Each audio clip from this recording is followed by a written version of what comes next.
25. Vasumitra. At that time the light of great wisdom illuminated the mind of Sudana the youth, whereupon he then took up the meditative reflections with which he perceived the nature of all dharmas. Consequently, he acquired the dharani gateway of the complete cognition of all speech. He acquired the dharani gateway of the preservation of all the wheels of dharma. He acquired the power of the great compassion in which all beings find refuge.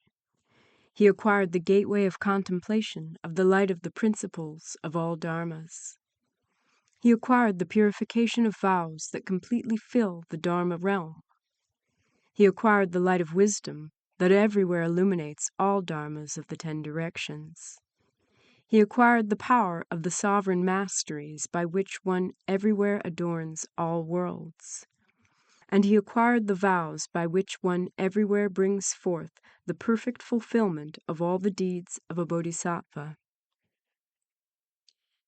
He then gradually traveled onward until he reached the city of Gandavyuha in the country of Durga, in which he searched everywhere for the lady Vasumitra.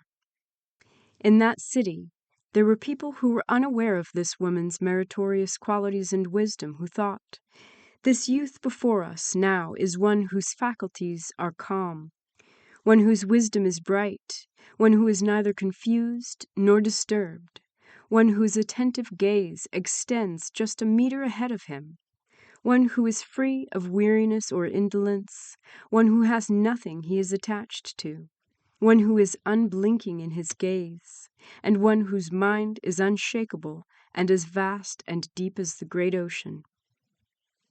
He should not be having thoughts of desire for this lady Vasumitra, should not be having thoughts about her affected by inverted views, should not be conceiving of her as lovely, should not be producing thoughts of desire for her, and should not be one who is captivated by this woman's beauty.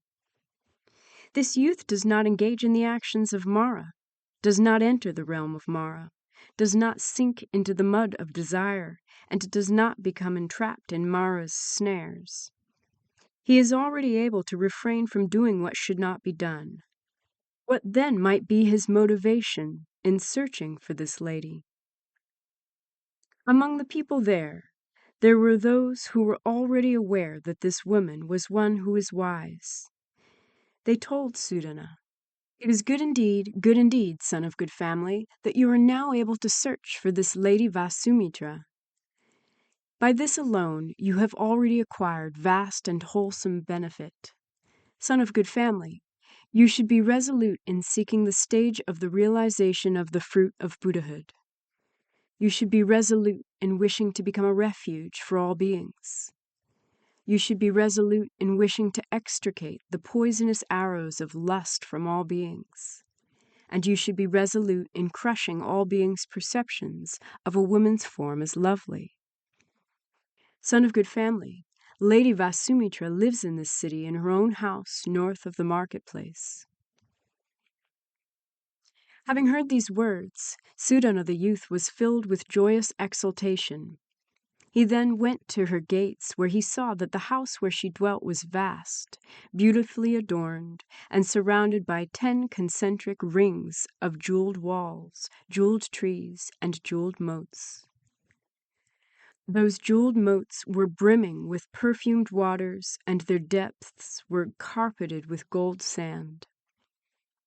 All kinds of heavenly jeweled flowers were floating everywhere across the surface of those waters. They included jeweled utpala blossoms, padma blossoms, kumuda blossoms, and pundarika blossoms. Palatial halls and towers were spread everywhere about. They were constructed with rows of interspersed and mutually interfacing gates and windows, each of which was hung with nets of bells, and each of which was graced with pennants and banners decorated with countless precious and extraordinary adornments. The grounds were made of lapis lazuli inlaid with many kinds of jewels. Agaru incense was burning there, and sandalwood incense perfume had been spread there as well. The breezes which caused strands of many jeweled bells to sway and resound also scattered all kinds of heavenly flowers that everywhere covered the grounds. The place was so replete with all these many different kinds of beautiful adornments that it was beyond one's ability to describe it. There were treasuries full of the various kinds of precious jewels, hundreds of thousands in number, with which these 10 immense parks and groves were adorned. Sudana then saw this woman possessed of a beautiful countenance, perfectly full physical form and features, skin the color of gold, and indigo eyes and hair. She was neither tall nor short, neither heavy nor slight, and so beautiful that no human or deva from the desire realm could even be compared to her. Her voice, exquisitely marvelous, surpassed even those heard in the Brahma world, completely embodying all the different types of speech of all beings. There was nothing at all that she failed to completely understand. She possessed a deeply penetrating comprehension of words and their meanings. She was extremely skillful in her discourse, had acquired the wisdom that perceives phenomena as like mere conjured illusions, and had entered the gateway of skillful means. Her body was graced with necklaces made of many kinds of jewels and other kinds of adornments, and wish-fulfilling mani jewels composed the jeweled tiara crowning her head. She was also surrounded by a retinue of countless followers, all of whom shared equivalent roots of goodness and the same practices and vows. She possessed an immense treasury of inexhaustible merit. At that time, Lady Vasumitra emanated an immense radiance from her body that everywhere illuminated all the halls in her house. The bodies of all who were touched by this light felt sensations of clarity and coolness. Sudana then went before her to pay his respects, and bowed down in reverence at her feet. He then stood before her with palms pressed together and addressed her, saying, "O Arya, I am one who has already resolved to attain Anuttara Samyak Sambodhi. Still, I do not yet know how the Bodhisattva should train in the Bodhisattva practices, or how he should cultivate the Bodhisattva path. I have heard that the Arya is well able to offer guidance and instruction in this. Please speak about these matters for my sake." She then told him, "Son of good family, I have acquired the Bodhisattva's liberation known as the pinnacle of dispassion, with which I adapt to others' desires and then manifest bodies accordingly. Thus, if a deva sees me, I become a female deva possessed of an incomparably superior form, appearance, and radiance.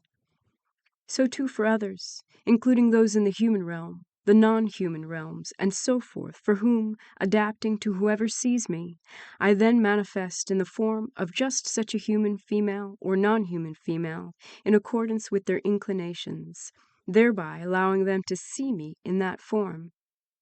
For instance, if there are any beings entangled by the desire-ridden mind who come to see me, I teach the Dharma for them, whereupon, having heard the Dharma, they then abandon sensual desire and acquire the Bodhisattva's sphere of non-attachment samadhi. If there are any beings who see me only briefly, they then abandon sensual desire and acquire the Bodhisattva's joyous delight samadhi. If there are any beings who speak to me only briefly, they then abandon sensual desire and acquire the Bodhisattva's unimpeded voice samadhi. If there are any beings who only briefly grasp my hand, they then abandon sensual desire and acquire the Bodhisattva's traveling to all Buddha Kshetras samadhi. If there are any beings who but briefly ascend to my throne, they then abandon sensual desire and acquire the Bodhisattva's light of liberation samadhi. If there are any beings who but briefly gaze at me, they then abandon sensual desire and acquire the Bodhisattva's quiescent adornment samadhi. If there are any beings who merely see me stretching, they then abandon sensual desire and acquire the Bodhisattva's vanquishing proponents of other traditions samadhi. If there are any beings who see me so much as blink an eye, They then abandon sensual desire and acquire the Bodhisattva's light of the Buddha realm samadhi. If there are any beings who simply hug me, they then abandon sensual desire and acquire the Bodhisattva's attracting and never forsaking all beings samadhi. If there are any beings who merely kiss my lips, they then abandon sensual desire and acquire the Bodhisattva's increasing all beings treasury of merit samadhi. And if there are any beings who so much as draw near to me, they are all established in the Bodhisattva's liberation that has reached the pinnacle of dispassion and is directed toward the ground of unimpeded knowledge. Sudana then addressed her, asking, "O Arya, through the planting of which roots of goodness and through the cultivation of which meritorious deeds have you achieved such sovereign mastery as this?" She replied, saying, "Son of good family, I recall that in the past there was a Buddha who appeared in the world who was named Achuchagami, or lofty practice. The king's capital city was known as Sumukha, or marvelous gates. Son of good family, that Achuchagami Tathagata was one who felt deep pity for beings.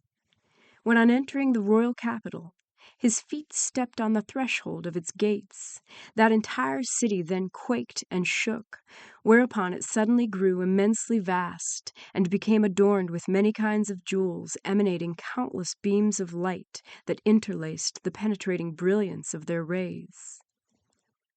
All different kinds of jeweled flowers scattered down and spread across its grounds, and all varieties of celestial music then resounded in unison as all the devas came forth and filled the skies above. Son of good family, I was then an elder's wife named Sumati, or fine wisdom. On witnessing that Buddha's power, my mind was aroused, whereupon I went with my husband to pay my respects to that Buddha, at which point I presented a precious coin to him as an offering.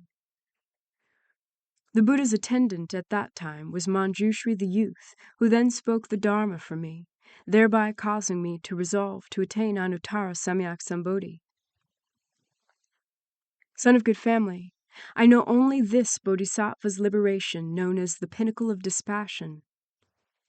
As for the Bodhisattva Mahasattvas who have perfected boundless skillful means and wisdom, who have accumulated vast treasuries of these, and whose spheres of cognition are incomparable, how could I know of or be able to speak about their meritorious qualities and practices?